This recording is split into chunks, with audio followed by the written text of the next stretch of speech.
શામજી બાપુનો અનેક પ્રસંગ પણ રાજુભાઈ અમને ઘણા એમ પૂછે કે ભાઈ સતાધાર લઈ લ્યો તો શામજી બાપુ છે, બગદાણા લઈ લ્યો તો બજરંગદાસ બાપા છે, પરબ લઈ લ્યો તો દેવીદાસ બાપુ છે. આ તો સંતો છે, સિદ્ધિ મેળવેલા સંતો છે, જેને પરમહંસ અવસ્થા પ્રાપ્ત થઈ ગઈ છે. તો સતાધાર શામજી બાપુને દમનું દર્દ કેમ હતું? બગદાણા બજરંગદાસ બાપાના એક પગમાં હોજો કેમ હતો? બાપા બહુ હાલી ન હકતા. દેવીદાસ બાપુ સાહેબ, કલ્પના કરજો, આ તો વાતું થાય હવે સાધુ અને સંતોની વાતું થાય રાજુભાઈ. પણ મિત્રો, આજ જ્યારે એક સંત પ્રણાલી સમાજની અંદર બેઠો છો ત્યારે મને કહેવા દો કે આજ તમે હું અમર દેવીદાસ, સત દેવીદાસ કહેતા હોય ને, ઈ જ દેવીદાસ બાપુને મિત્રો એક વાર નહીં, બે વાર નહીં, પણ 3 વાર જગતનો સમાજ મારી બેભાન કરી અને પરબની જગ્યામાં નાખી ગયા હતા. અને તોય જેની મોઢાની રેખા નહોતી ફરી ભલામાં. આ તો દુનિયા છે, દુનિયા બોલે એને બોલવા દઈએ, આપણે રામ ભજનમાં રહીએ. અને સાહેબ પરમની પ્રણાલી જેને હાચવી. આ માણસો અમને એમ કે આને આવા રોગ કેમ હોય? અને શામજી બાપુની સિદ્ધિનો એક પ્રસંગ કીધો છે, છતાં હું તમને કહું કે જે દિવસે લક્ષ્મણ બાપુ દેવ થઈ ગયા અને શામજી બાપુએ નક્કી કર્યું કે મારે ભંડારો કરવો છે. પણ ભંડારો કરવામાં પોતાને દમનું દરદ છે, પોતાને શ્વાસનું દરદ છે, કામ એકલા કરી ન હગે, વ્યવસ્થા કરી ન હોગે. તો એને પેલા ભીમભાઈ ગીડાને બોલાવ્યા અને ભીમભાઈ ગીડા આવ્યા અને એક જ વાત કરી કે બાપુ તમે મને બોલાવ્યો અને આવડો મોટો ભંડારો, અને તેદી તો સાહેબ ઈ જે આંબાજર નદીનું છે ને, ગાંડી ગર કહેવાતી, કે બાપુ તમે મને બોલાવ્યો પણ આવડા મોટા ભંડારાની વ્યવસ્થા હું એકલો ન કરી શકું. તો કે મોહન બાપુને લઈ આવો ને તો વ્યવસ્થા થાય. મિત્રો, મોહન બાપુ શામજી બાપુના મોટા ભાઈ હતા. મોહન બાપુને લઈ આવો ને તો આ ભંડારો થઈ શકે, તો આ વ્યવસ્થા હચવાય. ત્યારે પ્રશ્ન એવો હતો રાજુભાઈ કે મોહન બાપુ ગંભીર હતા, મોહન બાપુ બીમાર હતા, એટલું નહીં પણ વિસાવદર થી જુનાગઢ, જુનાગઢ થી રાજકોટ ને રાજકોટ થી લઈને અમદાવાદ એસવી હોસ્પિટલની અંદર મિત્રો ઓક્સિજન ઉપર મોહન બાપુ હતા. અને અહીંયા શામજી બાપુએ નક્કી કર્યું કે મારે ભંડારો કરવો છે. ભીમભાઈ કીધા એમ કીધું કે મોહનભાઈ હોય ને તો જ અમે બે આ કાર્ય કરી શકીએ બાપુ. કે એમ? તો કે હા, મારે વાત પેલા ઈ કરવી છે કે પોતાને શ્વાસનું દર્દ હતું. અને છતાં જ્યારે ભીમભાઈ ગીડા અને બેઠેલ માણસો એમ કીધું કે બાપુ જો આ ભંડારો કરવો હોય ને તો કે તું મોહન બાપુને લઈ આવો.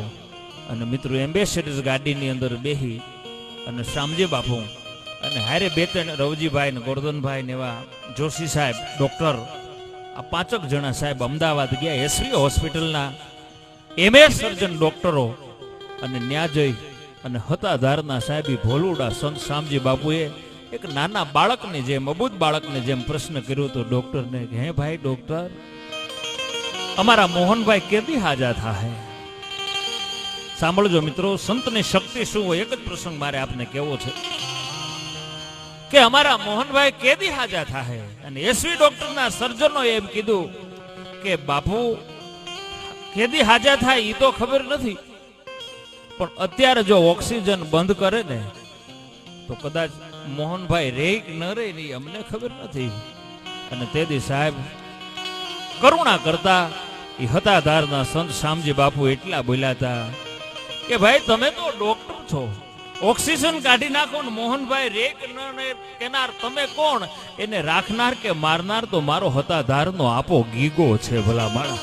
હે, હું એને લેવા આવ્યો છું, અમારે એને લઈ જવા છે. સાહેબ એસવી હોસ્પિટલના તમામ ડોક્ટરો ભેગા થઈ ગયા છે. બાપુ તમે વાત શું કરો છો? એને અહીંથી લેવાની વાત નહીં, પણ એ આ દાદરો ઉતરે ને એટલે કાંક અઘટિત બને કે જે બનવું હશે ને મારો આપો ગીગો જાણશે. ભાઈ એને ઓક્સિજન કાઢી નાખ, હું અહીં બેઠો છું. સાહેબ ઇતિહાસ તપાસજો, ઓક્સિજન ઉપરથી મોહન બાપુને લઈ લીધા અને એમ કીધું કે ભાઈ હતાધાર પૂગીને એવું એક ઇન્જેક્શન આપી દે, બાકી પછી હું છું, મોહનભાઈ છે ને મારો આપો ગીગો છે, અમે લડી લેવું. કે બાપુ એકવાર વિચાર કરો કે વિચાર કરીને હતાધારથી આવ્યો છું, હું કહું છું ને મારો ભાઈ છે, એને એક ઇન્જેક્શન એવું આપી દે કે હતાધાર આવી જાય, પછી અમે 3 છીએ. અને સાહેબ ઇતિહાસ સાક્ષી પૂરે કે જ્યાં ઓક્સિજન કાઢ્યા પછી જે આત્મા જીવિત નહોતો રહેવાનો, એ પોતાના મોટા ભાઈ મોહન બાપુને ડોક્ટરે એક ઇન્જેક્શન આપ્યું.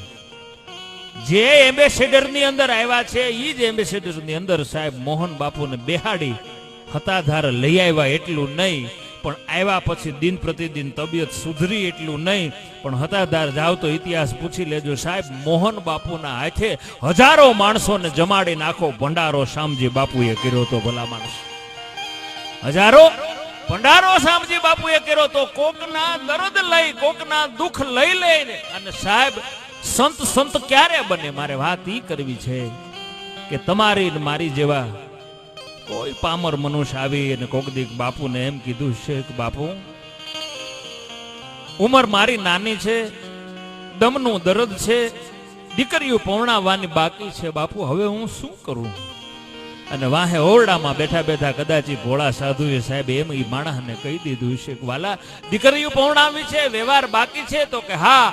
કે તો જા, આપો ગીગો છે ને તારું દમનું દર્દ મને દઈ દે ને તું તમતારે તારી દીકરી પૌણાવે. એમ સાહેબ તમારા અને મારા જેવા કોકના પાતક લીધા હોય ને, આના બહુ સાચી વાત છે મિત્રો. સંતને સંતપણા એમ નથી મફતમાં મળતા, એના તો મૂળ ચૂકવવા પડતા. પ્રસંગો ખૂબ જાજા છે, સમય બહુ થોડો છે મિત્રો, પણ આ તો આપણે બહુ સારું રેકોર્ડિંગ છે એટલે એકાદો બાપુનો પ્રસંગ, શામજી બાપુના તો આવા 200-250 પરચા બોલે છે સાહેબ કે કેવા કેવા. અરે આપણો કાલ હવારનો પ્રસંગ લઈ લ્યો, બોયડીમાં બનેલો પ્રસંગ છે. શામજી બાપુનો ઉતારો થયો તો રાજુભાઈ, જેદી આપણો જૂનો ચોરો છે ને એની પ્રતિષ્ઠા હતી. સંતની પ્રણાલી કોને કહેવાય એની એક બે લીટીની વાત કહી દઉં. અને શામજી બાપુએ પધરામણી કરી. આપણા કોઈ કડિયા કુંભારની ત્યાં પધરામણી હતી, કોની ત્યાં હતી મને ખ્યાલ નથી, પાછળ પધરામણી કરી હતી શામજી બાપુની, બરોબર છે ને? હે હા, રાજુભાઈ ની ત્યાં જ હતી. ઓહરીની અંદર બાપુની બેઠક કરવામાં આવી છે અને ગામના માણસો આવી અને બધાએ મેળા પગે લાગવા. એમાં ઈ સમય સાહેબ જેથી ગાડાના પૈડા જેવડો રૂપિયો કહેવાતો હતો, એમાં આવીને કોઈ મેળા શ્રીફળ મૂકવા, કોઈ મેળા રોકડા રૂપિયા મૂકવા. કોઈ 200 રૂપિયા મૂક્યા, કોઈ 251, કોઈ 100, કોઈ ખાલી 51. એટલે 2-3 જણાએ આવા રૂપિયા મૂક્યા ને એટલે શામજી બાપુએ પૈસા મૂકનારને કીધું તું કે વાલા આ તમે અહીંયા મને ધરો છો કે હતાધારના આપા ગીગાની માનતા છે? કે બાપુ આજ તમે આવ્યા ને માનતા તો હતાધાર આપા ગીગાની છે. કે બાપા હતાધારના ઠાકરની હતાધારના પીરની માનતા હોય તો આ રૂપિયા પાછા લઈ લ્યો, એ ધરવા તમારે ન્યા આવવું પડે. એ હું ન લઈ શકું, એ રૂપિયો હું ન લઈ શકું. અને એ જ પ્રસંગ હમણાં કદાચ મેં એવું સાંભળ્યું છે કે આપણે વિજય બાપુની કઈક પધરામણી થઈ હતી કઈક કારણોસર ક્યાંક, અને ન્યા પણ આવો પ્રસંગ બન્યો તો સાહેબ કોકે આવી અને હતાધારની માનતા ધરી. આના હજારો કેટલા વર્ષોનો વાણો વાઈ ગયો સાહેબ. અને અહીંયા આવીને કોકે રૂપિયા ધીરા ત્યારે વિજય બાપુ પણ આ શબ્દ બોલ્યા હતા કે જો આ હતાધારના પીરની માનતા હોય ને બાપા તો એ પાછી લઈ જાઓ, એ હું ન લઈ જઈ શકું, એ તમારે હતાધાર આવીને પાછી મૂકવી પડે.